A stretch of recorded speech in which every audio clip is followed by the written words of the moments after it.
How did a nomadic people from the harsh steppes of Mongolia conquer most of the known world?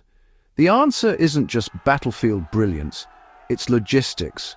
The Mongols built the largest land empire in history by mastering the art of moving and supplying their armies. Genghis Khan and his successors weren't just ruthless warriors, they were logistical masterminds. Their campaigns were powered by meticulous planning and discipline, not just brute force. The Mongol Empire stretched over 24 million square kilometers, crossing deserts, mountains, and forests. Most armies of the time would have collapsed under such conditions, but the Mongols thrived. They turned their nomadic lifestyle into a strategic advantage, creating an army that moved faster and further than any before. This logistical supremacy was Genghis Khan's true secret weapon. While enemies struggled with supply lines, the Mongols struck with speed and precision. Understanding their logistics is the key to understanding their unstoppable conquests. The Mongol horse was more than transport. It was a partner, a weapon, and a pantry. Each warrior rode with several hardy steppe ponies, allowing them to switch mounts and travel vast distances without pause. This relay system let Mongol armies cover over 100 kilometers a day, outpacing any rival. Horses also provided food. In emergencies, warriors drank horse blood and relied on mare's milk, often fermented into kumis. The Mongols brought herds of sheep, goats, and cattle with them, creating a mobile larder that moved with the army. This self-sufficiency freed them from vulnerable supply lines. Their base of operations was wherever they camped. The result? Unmatched freedom of movement and operational range. No sedentary empire could match their mobility. The Mongol army was a self-contained force, always ready to move and fight. Their logistics were as mobile as their warriors. This was the foundation of their military dominance. The Mongols perfected lightweight, long-lasting rations. Their superfood was borts, dried powdered meat that could be rehydrated into a nourishing soup.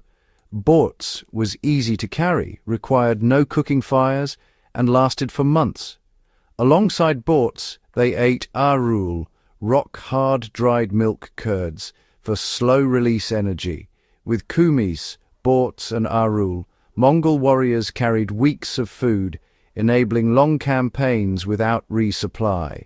Their diet was perfectly adapted for endurance and mobility. This food system gave them a crucial edge over their enemies. Even the Mongols couldn't carry everything. They relied on intelligence and foraging. Elite scouts rode far ahead, mapping terrain, finding water, and identifying the best grazing lands. They gathered information on enemy positions and local resources, relaying it back to commanders. The army moved from one pre-identified resource patch to the next, keeping horses strong and warriors supplied. Scouts also gathered political and military intelligence, allowing the Mongols to exploit weaknesses. Foraging was systematic, not chaotic, planned using the scouts' reports. The Mongols turned enemy territory into their own supply depot. This intelligence-driven logistics kept the army focused on victory. Conquering was only half the challenge. Ruling required communication. The Yam system was the Mongol Empire's high-speed relay network, its nervous system. Relay stations every 30-50 kilometers provided fresh horses and supplies for official messengers.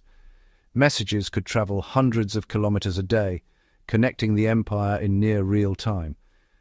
The Yam enabled rapid command, intelligence sharing, and even trade across vast distances.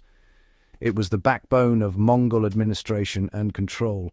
This system kept the empire unified and responsive. The Yam was a logistical marvel that bound the empire together. The Mongols' cavalry excelled on open plains, but they faced rivers, forests, and fortified cities. Instead of heavy siege trains, they brought engineers and built what they needed on site. Rivers were crossed with quickly built rafts and pontoon bridges. No natural barrier could stop their advance.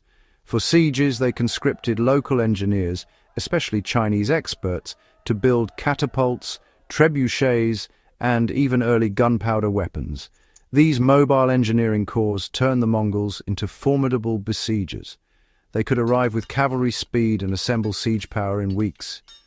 The fusion of nomadic mobility and conquered expertise was devastating.